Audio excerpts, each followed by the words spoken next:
7. भगवती तुलसी की कथा। भगवती तुलसी की कथा।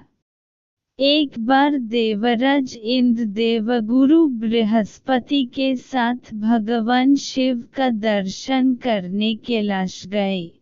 महादेव ने दोनों की परीक्षा लेनी चाहिए, इसलिए रूप बदलकर अवधूत बन गए। उनके शरीर पर कोई वस्त्र न था।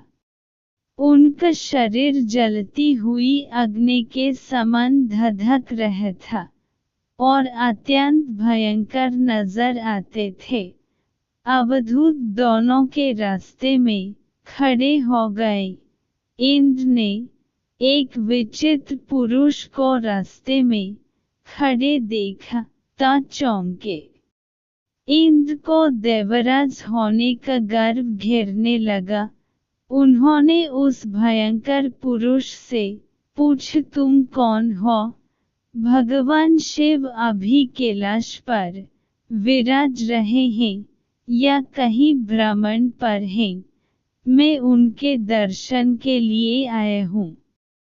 इंद्र ने कई प्रश्न किए, लेकिन वह पुरुष योगियों के समान मौन ही रहे। इंद्र को लगा कि एक साधारण प्राणी उनका अपमान कर रहा है। उनके मन में देवराज होने का अहंकार उपजा जो क्रोध में बदल गया। इंद्र ने कहा, मेरे बार-बार अनुरोध पर भी तू कुछ नहीं बोलकर मेरा अपमान कर रहा है। मैं तुझे अभी दंड देता हूँ। ऐसा कहकर इंद्र ने वज्र उठ लिया। भगवान शिव ने वज्र को उसी समय स्तंभित यानी जड़ कर दिया। इंद्र की बांह अकड़ गई। भगवान अवधूत क्रोध से लाल हो गए। बृहस्पति उनके चेहरे पर आई क्रोध की ज्वाला को देखकर समझ गए कि ऐसा प्रचंड स्वरूप महादेव के अतिरिक्त किसी का नहीं हो सकता। बृहस्पति शिवस्तुति गाने लगे। उन्होंने इंद्र को भी महादेव के चरणों में लेट दिया और बोले, प्रभु इंद्र आपके चरणों में पड़े हैं, आपके शरणागत हैं। आपके ललाट से प्रकट अग्नि इन्हें जलने को बढ़ रही है। हम शरणागतों की रक्षा करें। बृहस्पति ने विनती की, प्रभु भक्तों पर आपकी सदा कृपा बरसती है। आप भक्त वत्सल और सर्वसमर्थ हैं। आप इस तेज को कहीं और स्थान दे दीजिए ताकि इंद्र के प्राणों की रक्षा हो। भगवान रुद्र ने कहा, बृहस्पति मैं तुम पर बहुत प्रसन्न हूँ। इंद्र को जीवनदान देने के कारण तुम्हारा एक नाम जीव भी होगा। मेरे तीसरे नेत्र से प्रकट इस अग्नि का ताप देवता सहन नहीं कर सकते, इसलिए मैं इसको बहुत दूर छोड़ूंगा। महादेव ने उस तेज को हाथ में धारण कर समुद्र में फेंक दिया। वहां फेंके जाते ही भगवान शिव का वह तेज तत्काल एक बालक के रूप में परिवर्तित हो गया। सिंधु से उद्भव होने के कारण उसका नाम सिंधुपुत्र जलंधर प्रसिद्ध हुआ। जलंधर जिसका नाम शंखचूड़ भी हुआ, शिव के तेज से उत्पन्न हुआ था। इस कारण परम शक्तियों से संपन्न था। वह देवों से भी ज्यादा शक्तिवान था। वह उस तेज से पैदा हुआ था जो इंद्र को समाप्त करने वाला था। इसलिए असुरों ने उसे अपना राज बनाया। अवधूत रूप में यह लीला करने के बाद महादेव अंतर्धान हो गए। इंद्र के गर्भ का भंजन भी हुआ, भगवान के दर्शन भी हो गए। तुलसी से जुड़ी एक कथा बहुत प्रचलित है। श्रीमद् देवी भागवत पुराण में इनके अवतरण की दिव्य लीला कथा भी बनाई गई है। एक बार शिव ने अपने तेज को समुद्र में फेंक दिया था। उससे एक महातेजस्वी बालक ने जन्म लिया। यह बालक आगे चलकर जलंधर के नाम से पराक्रमी दैत्य राजा बना। इसकी राजधानी का नाम जलंधर नगरी था। दैत्यराज कालनेमि की कन्या वृंदा का विवाह जलंधर से हुआ। जलंधर महाराक्षस था। अपनी सत्ता के मद में चूर उसने माता लक्ष्मी को पाने की कामना से युद्ध किया, परंतु समुद्र से ही उत्पन्न होने के कारण माता लक्ष्मी ने उसे अपने भाई के रूप में स्वीकार किया।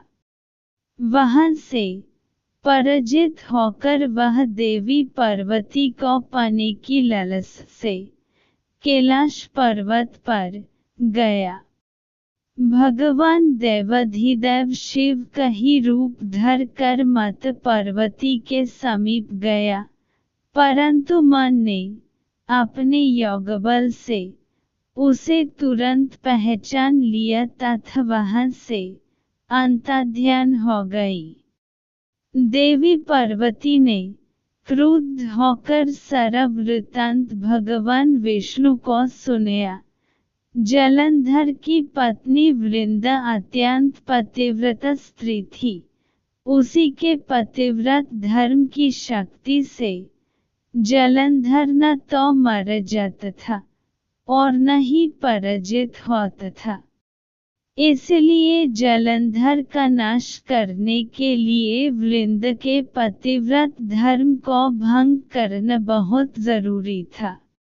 इसी कारण भगवान विष्णु ऋषि का वेश धारण कर वन में जा पहुँचे, जहाँ वृंदा अकेली भ्रमण कर रही थी।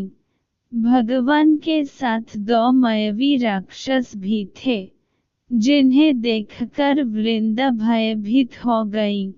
ऋषि ने वृंदा के सामने पल में दोनों को भस्म कर दिया। उनकी शक्ति देखकर वृंदा ने कैलाश पर्वत पर महादेव के साथ युद्ध कर रहे अपने पति जलंधर के बारे में पूछा। ऋषि ने अपने माया जल से दो वानर प्रकट किए। एक वानर के हाथ में जलंधर का सिर था तथा दूसरे के हाथ में धड़। अपने पति की यह दशा देखकर वृंदा मूर्छित होकर गिर पड़ी। होश में आने पर उन्होंने ऋषि रूपी भगवान से विनती की कि वह उसके पति को जीवित करे। भगवान ने अपनी माया से पुनः जलंधर का सिर धड़ से जोड़ दिया, परंतु स्वयं भी वह उसी शरीर में प्रवेश कर गए। वृंदा को इस छल का जरा आभास न हुआ। जलंधर बने भगवान के साथ वृंदा पतिव्रता का व्यवहार करने लगी, जिससे उसका सतीत्व भंग हो गया।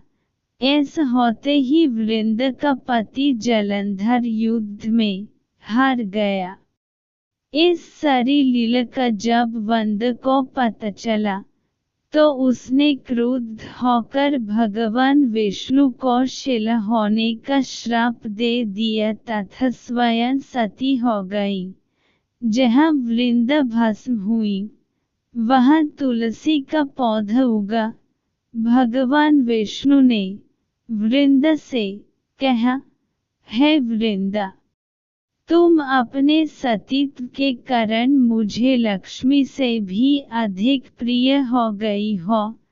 अब तुम तुलसी के रूप में सदा मेरे साथ रहोगी। जो मनुष्य भी मेरे शालिग्राम रूप के साथ तुलसी का विवाह करेगा उसे इस लोक और परलोक में विपुल यश प्राप्त होगा। जिस घर में तुलसी होती है वहाँ यम के दूत भी असमय नहीं जा सकते। गंगा व नर्मदा के जल में स्नान तथा तुलसी का पूजन बराबर माना जाता है। चाहे मनुष्य कितना भी पापी क्यों न हो, मृत्यु के समय जिसके प्राण मंजरी रहित तुलसी और गंगा जल मुख में रखकर निकल जाते हैं, वह पापों से मुक्त होकर वैकुंठ धाम को प्राप्त होता है।